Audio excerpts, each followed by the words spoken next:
So welcome to our review of D&D Beyond. This is the digital tool set produced by Wizards of the Coast, and we wanted to give you guys a look behind the scenes at everything that they have to offer. Just recently we purchased the Legendary Bundle, which has every single campaign guide and rule book associated with 5th edition, as well as a Dungeon Master subscription. I run a homebrew D&D campaign that this guy right here, the strong silent type, plays in. And so when we were investigating, we didn't really see a lot of videos online, so we wanted to let you guys sort of have a feel of what it looks like. I was shocked that it's been out for a few months. It's been out for longer than a few months. Okay, maybe I think I'm gonna say a few months. Okay. And there was whenever I look to get something new, I kind of like to dive right in and see all the videos that I can watch on something, read all the reviews. I really wanted... He does his research, guys. I did not want to get this. You really wanted to get it. And I was like, well, I don't know, what's the point? Sell it to me, which is a complete role reversal in this household. Oh yeah. But after we went through everything, thought it would have been a good purchase. Once again, the decision I think would have been a lot easier, yes or no, if there would have been some detailed reviews. There's a lot of, this is coming out, I've played with it, I don't like it reviews. Yeah, there was that, or it was like people showing how the alpha build had worked. So they did do an alpha release as well as a beta release of the software as it was coming out. And now that it's actually out, I mean, they're still working on producing things, but now that it's actually out, I think people haven't really had a chance to see what it really looks like and what tool sets it offers for the player or for the DM. And I would say there are definitely more opportunities for the player. But enough of that, we should just dive in. We're gonna try to walk through each section, show you guys what's available, and you can take a look. Right, we'll show you the PC side and I'll show you the iPad side. You mean, when you say PC, you mean computer. So, the computer side, which is the same thing as personal computer. I know, but Mac. Right. This will be viewed on a Mac and it will be viewed on an iPad. I'm pretty sure the Windows side and Android side. It's still gonna look pretty much the same. Right. This is web-based. Web-based. That's what I was gonna say. It's completely web-based. I stole it and used those words. Okay. Enough. Let's get down and show you what it looks like. Yep. All right. So here we are on the D&D Beyond website. We are logged in, but this is the homepage that you come to. I think the place that most people go first is probably characters. Under my characters, we have built a ton already. With the DM subscription, you get unlimited number of characters. When you have the free version, you actually only get 6. The free version also only gives you access to the SRD, which is like the most basic level of information. But also, if you purchase the hero version, which is the step in between the free and the DM, you also get unlimited character slots. We'll talk about that in a little bit, but first let's jump into an actual character and take a look at it, and then we'll build one so you can see what it ends up looking like. We're going to jump into Lydia, which is my halfling ranger that I am playing in Tomb of Annihilation right now. So this is Lydia. And you can see her abilities, her skills, her different attacks that she has, as well as down here, you can click and find more about her racial traits. I always forget about Lucky. I don't know why, but I do. I need to remember that. As well as brave, advantage on saving throws. It also says those saving throw modifiers up here, which is kind of nice. Halfling nimbleness, naturally stealthy. These are all different things. Under class features, it's also going to show where my favorite enemies are. So favorite enemy undead, which works out very well in Tomb of Annihilation. Natural explorer, these are kind of like normal ranger related things. Now this is level 6, so I have an additional favorite enemy, which are plants. Again, very helpful in Tomb of Annihilation, if you guys know what I'm talking about. Under background, it talks about my different proficiencies. Character details, I'm lawful neutral. What's really nice about everything you're showing right now is you've put, none of your features were put in by you. You're selecting an option. You actually did not type anything here. And we'll get into that when we actually build a character, but this is just reference for you here so you can see, again, organizations I'm affiliated with, allies, enemies, backstory. These are all things that I actually entered myself. I also have advantage on ancient Chultan history checks due to a fortuitous meeting with someone in a temple. Again, down here, I don't have any limited use items, but they would be here on the left. But here, however, is my equipment, as well as my inventory of all the other things that I have. These are all items that are available through their Wizards, through D&D Beyond. But I also have a list of other possessions. So these are other items that aren't necessarily part of the list of items available, but it allows you a place to keep track of it, like the inn key for the Dwarven City. We're going to probably need that at some point. It's good to know that I have it. Also over here, we have spell slots. So these are the spells that I know. And up here, you can see this is how many spells that I have per day. So this is first level spells and second level spells. If I want to cast Cure Wounds, it pops down. I can see, say, cast spell. And if I hit cast spell, it marks off one of my first level spells. So what happens if you, let's cast all of them. Let's fill your slots up. Everybody's really hurt. Right, but now, as you can see, it says no slots available. Yeah, I can't cast anymore. But you can cast a second level spell now. Yeah, so I could pass cast without trace because we need to sneak out of here. And again, now I have no slots left for anything. Now, do you get things back on a short rest or a long rest? Long rest. So let's see wait, click on short rest first. Let's see what it shows. So this is what you would recover. Yeah, so if I had some way that I was going to get all my HP back, or if I was going to use hit die during the short rest, I could indicate how many hit dice that I wanted to use. So you would check that and then say take a short rest. In this situation, we're actually going to click long rest, and it says reset 3 hit dice and 6 spell slots. You know, it's giving me back everything that I had, and you can see now that my spell slots have returned, and they are available to me. You want to look at the currency? Oh, yeah, currency. So in currency, I'm very poor in this game. It's funny because I actually carry the inventory for the party, but I have no money myself. Currency up here is only calculated in gold. If I put in that I had a platinum, it would tell me how much I have in gold, not in platinum. So that is interesting that it does it that way. Let's see. If we were tracking encumbrance, you could note that here or look at what your starting equipment was. Back up here at the top, you can see this top bar is like your go-to that you would have on your normal character sheet. Shows my proficiency bonus, shows my armor class, my speed, because I'm a halfling, what my passive perception is, as well as my initiative. And then over here are my hit points. If I take damage during a game, I can pretty easily subtract some damage, apply changes. But also down here, let's say I get hit by something and I am now charmed. That's going to be added in. So I'm going to hit apply changes, X out of this, and you'll see up here that I actually have this little icon right here saying that I have a condition that I have been afflicted with. I can also click here and remind myself that I have inspiration, which is a good thing to remind yourself, especially when you have a bard in your party.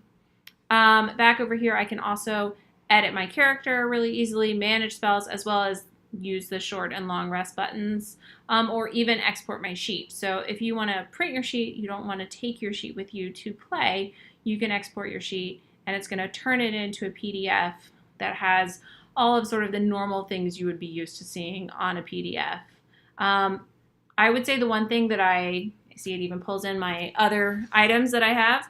I would say the one thing that I wish it did was I like to, which I still could, I could write out what each of my spells does, like how many D6s my Hunter's Mark is, etc., etc. Or, yeah. So, but back to the web version.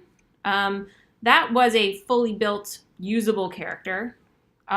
Let's look up here. So under my content, I can quickly access my characters, go into my campaigns, as well as anything that I've homebrew or collected as part of homebrew. Characters, again, I can see my characters, I can build a character, which we're going to do in a second, as well as see a list of all of the official races versus homebrew races, or create my own. They are very open to you adding things to their lists through the homebrew feature. Classes, again, official and additional, backgrounds, and then feats. Under Compendium, this is where you're going to find all the different rule books. So obviously we have basic rules. This is the SRG that's available, but you can jump into the full player's handbook, if you want to. And once again, these are all there because we purchased all of them. Yes, that's exactly right. So if I'm interested in, oh man, I don't remember how sorcerers work, I can jump over here to sorcerer, and it's actually all of the text out of the book itself. So on the left-hand side, you have the sort of all of the different chapter headings of all the different classes, but it jumped us right to sorcerer, and we can read about their different powers. Here's their chart. Again, this is all very familiar if you have a player's handbook. And then I found that this back to the top button over here is the most useful, because if you start scrolling, you have to scroll through everything and it takes forever. So back to the top really quickly jumps you back up to the top. And there's also a Command F, right? If you're looking for a keyword on said page. Yep. There's 78 options. Well, perfect. But just, yeah, I find that very helpful. You can always do find, which is good. Also in the compendium, I mean, you see you have access to all of the monsters and all the different monster manuals, Volos as well as regular. So let's say I want to hop in here on hobgoblins. Here, this is about hobgoblins, all the information, as well as the stat block for a hobgoblin, which is very helpful, and the hobgoblin captain and the hobgoblin warlord, which is great. And these are listed alphabetically, so it does continue onwards down to homunculus, etc., etc., etc. Again, the back to the top feature is super, super helpful. So this is everything in H. I think Volos works the same way. I know that in earlier versions, so Volos, because of the way that it's divided up, it actually doesn't do it by letter, it does it by range. So B to D is going to have all the monsters from B to D. Let's see if it'll load up here. So this is describing the bestiary, and then here is B to D, and again we have our stat blocks easily accessible. And you'll notice in here you can do these little pop-ups that explain what these different conditions mean, or like dexterity equals stealth. I hope you know what that is. Incapacitated, etc., etc. This one is a little less user-friendly. Oh, and it does spells too. I should have said that. But and you note up in the top right corner that it says spell. And you can click through on Pass Without Trace and get right into the spell itself, which is nice. And it even says, this was something that I really appreciated, it shows available for at the bottom. That is so helpful, especially from the DM's perspective, when you're trying to come up with an NPC and you want them to have a particular spell. You're like, oh man, which ones can do that again? Oh, right. It's all right there, which is really, really awesome. But we've jumped already to spells. Let's go back over here and hop in an adventure. So this is every 5e adventure that has been made, I'm pretty sure. But let's say we want to pop into, let's go into Tomb of Annihilation. This is the entire book, everything that you can possibly do. Let's start at the beginning. I'm trying not to spoil myself since I'm playing it, so I'm trying not to look at it. But here is the story overview, running the adventure, things you need to know. You can jump around, you can jump into different things. Again, the back to the top is always there, so you can see. And you also have this nice little menu here that sort of shows you how you've gotten, it's your breadcrumb trail leading you back to wherever you need to be. So let's say expedition locations in Chult. We can look around Chult and find places. I'm probably going to see something that spoils me on something. Can these maps be dragged off? We did that. Remember this? Right. I'm assuming these maps can be pulled off if you want to be sent over for your players to be able to view. It looks like it. And then when you click on it, it also gives you this. All right. So let's move on. All right. So back over here. So yes, so we have our list of all of our different types of adventures, all of our different rule books. You also always have the opportunity to use this top search bar. The search is always there. So if I wanted to look up warlocks. Who doesn't like a good warlock? So it gave me suggestions. If you notice, I hit enter too fast, but it gave me different suggestions trying to understand what I meant. But you can see 35 results for a warlock. But we should be able to do warlock spells.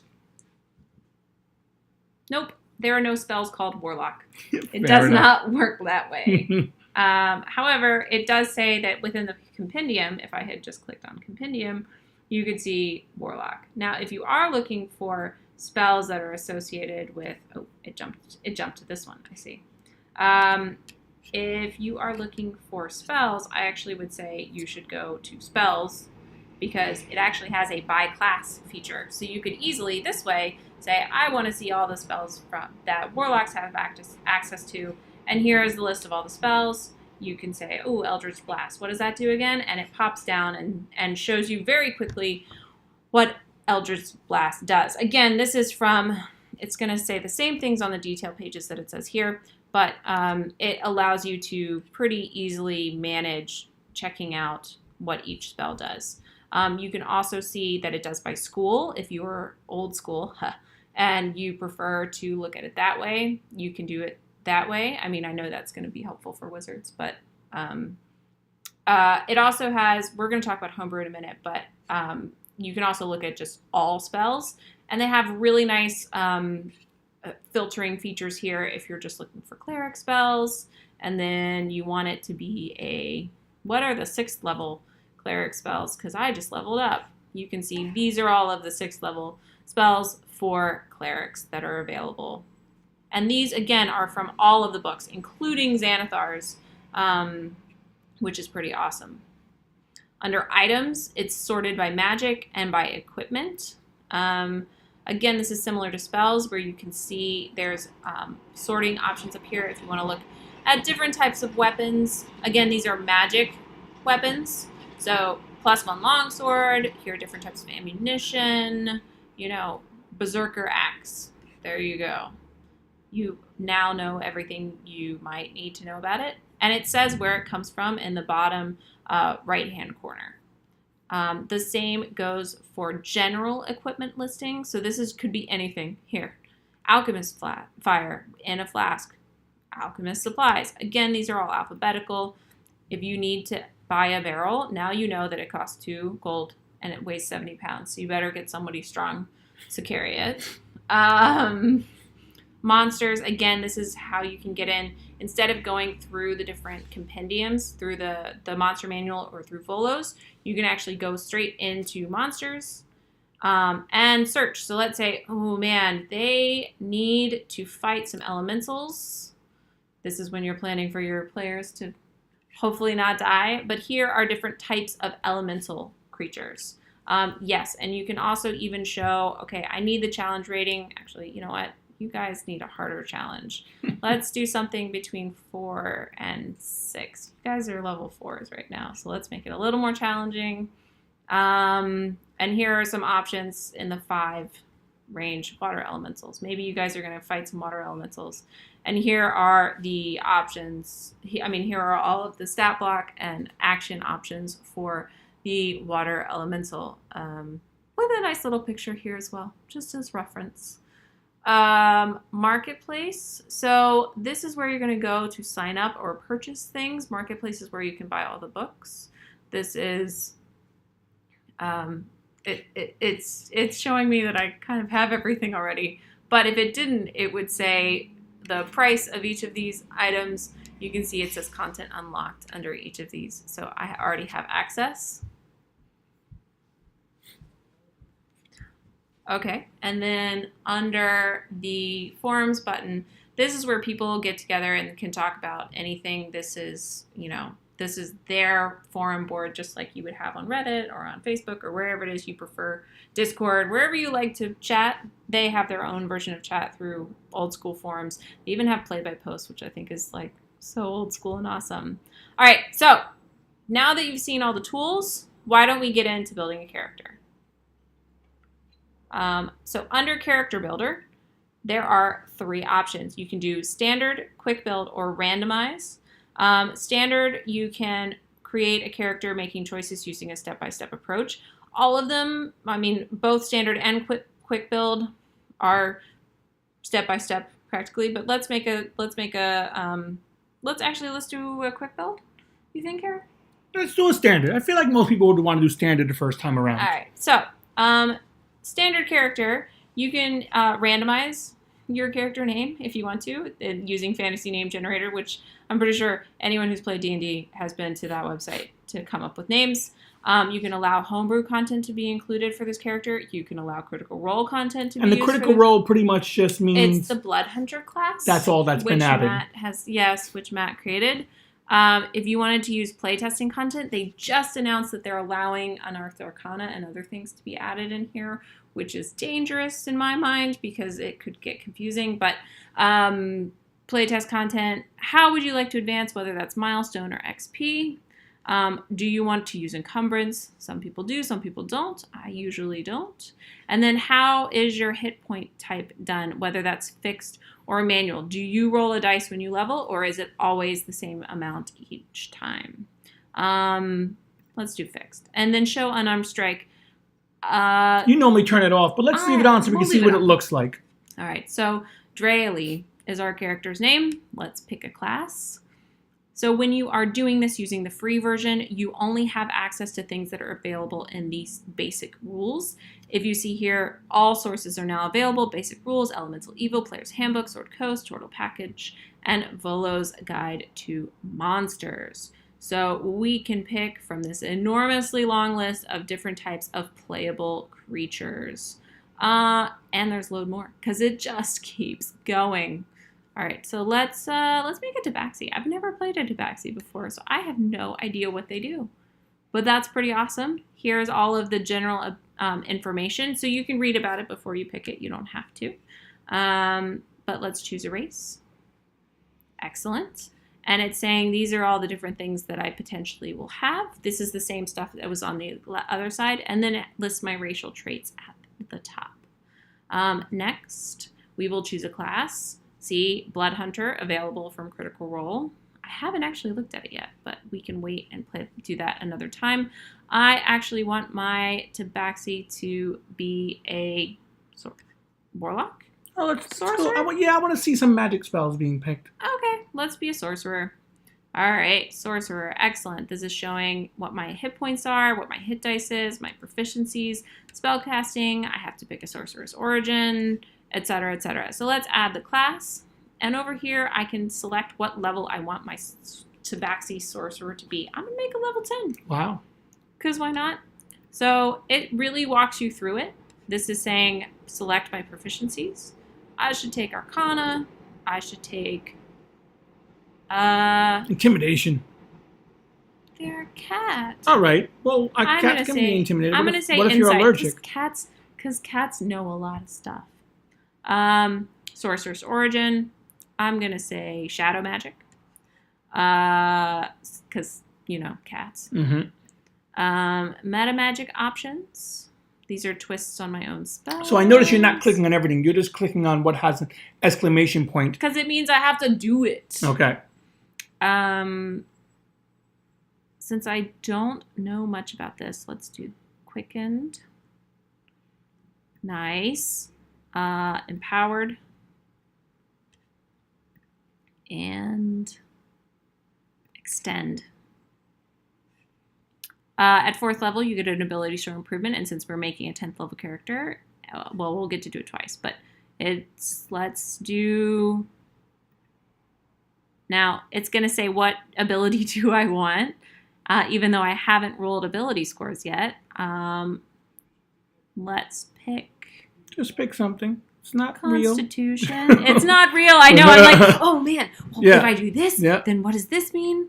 Now, remind me. Does it say up here what they cast with? I've never played a sorcerer before, so we'll just keep going. I'm gonna pick something, and someone's gonna make fun of me, but I'll pick wisdom.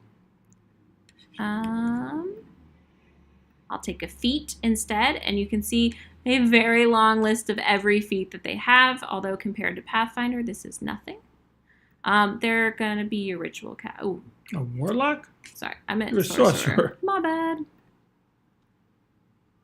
Okay.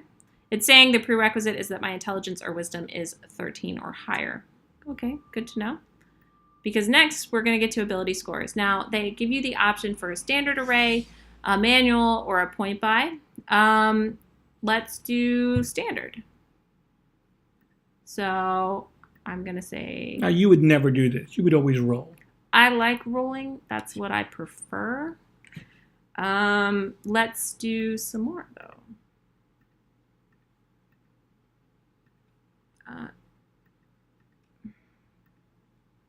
Ooh. Once again, you're not really playing this character. I know, it's so hard, though. Okay, so as you put in the scores, you'll see under here that the modifiers come in. These are associated with, they are affected by, I should say, the racial bonuses as well as any skill or class modifiers that you might have, or ability score improvements, depending. I did a terrible job setting up. This is a terrible character. All of these numbers are odd numbers. That's not what I would ever want.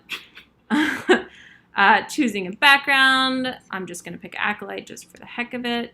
You get to choose more skills. Again, it's walking you through the process. Never athletics. I don't know what I'm doing. I should not. Okay, I'm sorry. I'm just going to keep moving. You guys can see all the language options that you can take. And then under character details, these aren't required by the site, but obviously you're going to pick your different alignments. If you have faith, if you have a lifestyle choice. Again, it's all the same things that you found in the book. But since there's no exclamation point, I don't have to fill it out. You don't have to fill it out. Yeah, and it doesn't give you the tables. I wish it did, to be able to roll for height or for weight or for age, but it doesn't give you those tables. And then down here under personality traits, when you click add traits, it's going to say, what was your background? Oh, right. And then you can choose randomly. And here you can roll. Yes, it gave me the option to choose randomly, so I chose that one randomly. But if I go into ideals and I'm like, oh man, I really want to be good, I can pick good as the option, et cetera, et cetera. Let's just do some more random. And add a flaw, judging others harshly and myself more severely. And then under notes, we get into the other information that is all written in on your own. So this is just a text box that you can write in. And when you write something, there's no save button. You just X out of it and it saves it and it adds it in there. So moving on. We're almost done. So this is one place that doesn't show you exactly what you need to do. I mean, it says it, but I skipped it. I found this part to be a little confusing at first. I'm starting equipment, but then I see active and I see add items. But the easier thing is just to choose. Even though it says it there, I don't know why I missed it. Yeah, so choose equipment. And this is the same thing that's listed under the class setup in the player's handbook. So it's going to be picking what you want of each of these, and you even get to choose what your arcane focus is. You get to pick a Dungeoneer or Explorer's pack. And then under holy symbol, I can say an amulet, a prayer book, and then add starting equipment. And once you do that, it adds all of this into your list of inventory. Now, in order to equip it, you actually have to click the wield button. So I'm wielding these things. I have no armor, so that doesn't get added. But now we can see under active items that these are the items that I have activated, so to speak. Under currency, I have 15 gold. That's my starting gold. And more, this is encumbrance and then listing the starting equipment again. All right, so what's next? You can either view your character sheet or print it. We're going to go ahead and view it. So here is our Tabaxi Sorcerer, who is a level 10, who has terrible stats. Not important, but I care. Proficiency bonuses, armor classes, etc., etc. You'll see all the same things that you guys saw in Lydia, the character we looked at earlier. It shows your features, your traits, cat's claws, how does that work? You can read all of that information. Again, over here in the notes section, you can see those were the editable boxes. You can see I wrote in test. It also shows under description your background and where you get your background features. And then down here at the bottom, it has over here sorcery points. So I can use 10 sorcery points over the course of the day. And it says here long rest. It requires a long rest. Strength of the grave once per long rest. And if you click on it, it actually describes what it does. I also have racial traits, feline agility. Again, this is all information. Now, if you click use, you can uncheck it, or do I need to take a long rest? Okay. Yeah, you can unclick it. They But still it keeps expect track you... of it, right? Click use again. Does that number 10 uses? It doesn't. No. Sorcery points are different than Strength of the Grave. Gotcha. Strength of the Grave is once per long rest. So over here, I know one spell, but it says add spells. And this is where I can choose cantrips or known spells. There is actually a place in the setup that you can do this, but you can pretty easily, by right here, filter by spells. I can see all my first level spells. And as I'm adding things, so let's look at cantrips. As you're learning them, they get added up here under known spells. So those are the spells that I know. And I can keep adding spells till I hit my max. So I want to learn firebolts. Again, I'm not going to go through all of that right now, but you can see how your spell slots shake out. And then at the top, if you have specifically attack spells, they will end up here under spell attacks, this attack box. I wish you could reorganize it, but... At the top is the unknown strike that we didn't get rid of. So that's showing up because we didn't check that button. We didn't turn it off. Uncheck that button, yes. But also, since I'm a tabaxi, I have cat claws, so I would probably use that instead of unarmed strike if I was actually playing. Unless you broke a nail. Possibly. It does give you the option to add a custom attack, so if you have something particular, you can add and edit it. So let's say you have homebrewed some sort of custom attack, you can add that in there, which is super helpful if you have a flexible DM. I can delete that as well, so let me remove that. I wish you could reorganize this, or I wish you could expand it, because this is a box that obviously gets used a lot. Yeah, my thing is, besides expanding it, I wish you can kind of take these boxes and rearrange them. But this is still fairly new. Yeah, exactly. All right, so that is actually building a character. But let's look at what it looks like on an iPad. So let's have Eric switch over to his iPad and we can take a peek. It doesn't really change much, but it's worth taking a look at. So here we are on the iPad. Right now it's horizontal. You can turn it to be vertical, but I kind of prefer it horizontal. If you did notice, I'll do that one more time. Right now with horizontal, it's showing 2 columns, and if I turn it vertical, you'll see 1. For me, I use it horizontal. So you have all the same options up top: contents, characters, compendium, everything that you've seen there that Emma showed you. Right now I'm going to click on character because we're going to build another character, but this one will be a randomized character, and then we'll go through and show you how it looks. So let's select randomized character. We'll make a first level, or do you want to make something a little different? First level character. I have the option to choose a race, but I really want this to be randomized. The one thing I do want, I want to be able to pick my own feats though. Character name, I'm going to leave that blank because do it. If this is randomized, just do everything for me. Let's create that character. Hopefully it's something interesting. Okay, so obviously it just put us towards the end saying everything is built. But I want to go back because I know I asked it that I wanted to put my feats in, correct? So class features, everything's here. Where equipment, it has not picked that. So we're going to click on equipment. I should probably know what I have first. Yeah. All right, let's find out and see what it built for me. Let's click on the paper over there and see what it's built. Chanel. Triton Monk. My number's pretty decent. My constitution's all right. Really good. It has unarmed strikes, have no equipment. It is a level 1 character. It is a level 1. So my racial traits are all here. You get any feats at level 1. No, that is true. My alignment, size, we see speed, amphibious, everything is here. Wow, there are a lot of things. What languages do I speak? Common and primordial. Very cool. Very interesting. There are tons of things to check. Background, it did pick a charlatan for me. False identity, character details, all unknown, things that I can fill in later on. The same thing with physical characteristics and personal characteristics. Did it pick any of those? Let's see. No, it did not pick anything. Backstory, notes, all that I would have to fill in myself. Control air and water. Equipment, once again, from here I can choose what my equipment's going to be. Let's go with a short sword. Let's go with an explorer's pack. It gave me darts. Starting equipment, let's go with a deck of marked cards. That sounds about right. What do you think? Add starting equipment. Now it's not showing that I have anything equipped yet, right? So we still need to go over and equip things. Here my dart will wield that, will wield my short sword, and there is really nothing else for me to wield.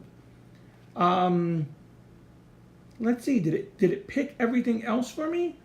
Let's click on SNAIL, let's go to edit character, and see if it missed anything. But no, because feats will not be selected. So it does not turn on critical role content automatically. And it defaults to milestone. Interesting. And it also defaults to encumbrance and hit point type fixed. Because they're not going to roll for you between levels. Right. So it looks, oh, it picked a little picture for me too. That's pretty neat. Doesn't look like a SNAIL to me. I haven't seen many SNAILs, so I will take your word for it. And yeah, everything from what I see seems to be in order. And that is how quick and easy it is to build a random character. A random character. I mean, that took, what, a minute? 5 minutes. Something like that. And once again, if you want to view it the other way, there are the 2 columns. Once again, I prefer it this way. Simple. I can't say enough of how much I am enjoying D&D Beyond when it comes to handling my character and having everything in one place. All right, so that is how characters are built in D&D Beyond. I'm sorry it took so long, but when you have a level 10 character, I shouldn't have picked level 10.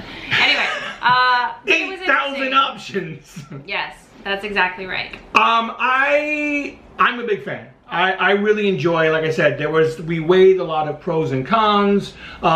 Things, I like having paper and pencil. I think it's fun sometimes, but personally, it kind of drove me crazy with, I had to erase this and write that in. Little things, just annoyance, first world problem issues. And what's amazing is when we went to build our characters here, specifically my warlock, I realized that I missed a spell. Yeah, so that I think is the benefit to me, is that you can comfortably know that your character is set up correctly, or that all of your players have set up their characters correctly. While I am a dungeon master, I don't have the book in my head. I have a lot of it in my head, and I know how things work, but I don't know particularly how sorcerers work versus warlocks versus wizards all the time. So as I play more and I encounter those characters more, I'll learn more. But until then, it's wonderful to have this technology to help you build characters that you can have confidence in, that are being built correctly and being used the right way, and that people aren't missing out on perks and benefits that they could have. It's really nice. Would I say this is for everyone? I wouldn't say this is for everyone.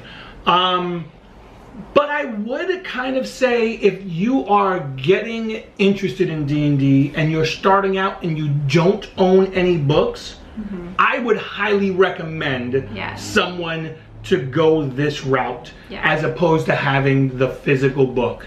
And the other later on, buy the physical book. It's nice to have physical books. You know, it's very much having a physical book or owning a Kindle. Yes, which there are pros and cons of both, and we can have a very long conversation about that. I think the other thing that I wanted to point out, which I brought up before in my behind the screen video from recently, is that the DM section, if you have the DM subscription, it allows you to create up to 3 campaigns, and in each campaign you can have up to 12 players. Those players, you can enable content sharing and give them access to all of those resources. So your players automatically have access to all of these things that you've purchased. Now, I know a lot of DMs are like, that's so much money, how do I do it? And one way you could do it, if your players were interested, is to actually cover the cost across the people who are in your campaign. We didn't feel like that was what we needed to do, but I know some people are trying to figure out how to justify the cost, and if knowing that you can share that information with up to 36 people, although if you're like me, you probably are playing in campaigns with a lot of the same people if you have multiple campaigns running, being able to split that cost though definitely sort of ameliorates the financial strain. Hopefully you're not playing a campaign that has 36 players. Like I said, it is 12 per campaign. It is, yeah. 12 seems like a lot, but I'm glad that they allowed 12. Well, I would say 12. Imagine if you have a character that doesn't make it out of the dungeon and that person needs to make another character, but you want to hold on to the character sheet for the other guy for posterity's sake. Or let's say you have a character who decides to take a break for a little while and like leave and go do something else, and you bring another character in, but you need to bring that other character back at some point. So you as the DM, you purchased all the books. You don't need to. You can purchase books individually. Yes, you can. But you purchase all the books and you're paying for is it called DM subscription? Yes. You're paying for the DM subscription. Your players, I do not have a DM subscription or a hero subscription, which is also paid for. I have the free subscription, which gives me 6 player characters, and I still, since I've been added to Emma's campaign, I have access to all the books. The thing is, for that character. But if I build another character, if I build, I have up to 6. I can add 6 characters. As long as she adds me to one of her campaigns, I'll always have access. The thing is, if this is something you're looking to do with friends, they will need to trust you. Because if you remove them from their campaign, that means they no longer have access to books. I'm assuming if you're spending enough time with people and playing in campaigns, they are friends enough that you wouldn't do something like that to them. But that is the one kind of like caveat where it's like, whoa. Yeah. The other thing is, you do not own these books. Correct. When you purchase them on D&D Beyond, they don't give you a PDF. There is absolutely nothing that you own. That is another huge discouragement to many people. I had a problem with that. But then as I did some more research and I thought about it a little bit more, it's kind of like the way Netflix is right now. The way if you are paying a subscription for music, you don't own those movies on Netflix. You don't own the music on a streaming service. It's something that you're paying to have access to. Yep. Granted, this is a lot higher tier of payment, but if you are considering purchasing this, D&D is something that's in your life for many years to come. Yes. So I think it's worth it. There are a lot of pros and cons, and you have to figure out what makes sense for you. For us, it made sense to go with it, and we've been really happy so far with our decision. Please let us know if you have any questions, if there's something else you want to see, or you had that burning question in the back of your mind and it didn't get answered. I will say that the tools for DMs are very limited right now. Basically, it's just a page with text boxes on it, and that is it. Like, it's not even worth showing. But there are some plugins for when you're building things. Those are separate. And again, if you are interested, you can check out my behind the screen video from recently where I talk about D&D Beyond and I go into it a little bit. But yeah, if you have questions or comments, or you've bought it and what do you think? Obviously we just have our opinion, but other people have other opinions. It's not perfect, but I see it improving. And it is still being developed and worked on. They are still working to make the tools more robust. I think being player focused initially is the right choice because you have to be a player first. So yeah, I absolutely love it. It is a big purchase, but to me, it was totally worth it. Agreed. Okay. I'm enjoying it. But with that being said, I think we will end it there. Yes. Really hope you guys had a great day. Don't forget to like and subscribe, and we will talk to you next time. Thank you so much for watching. Bye, guys.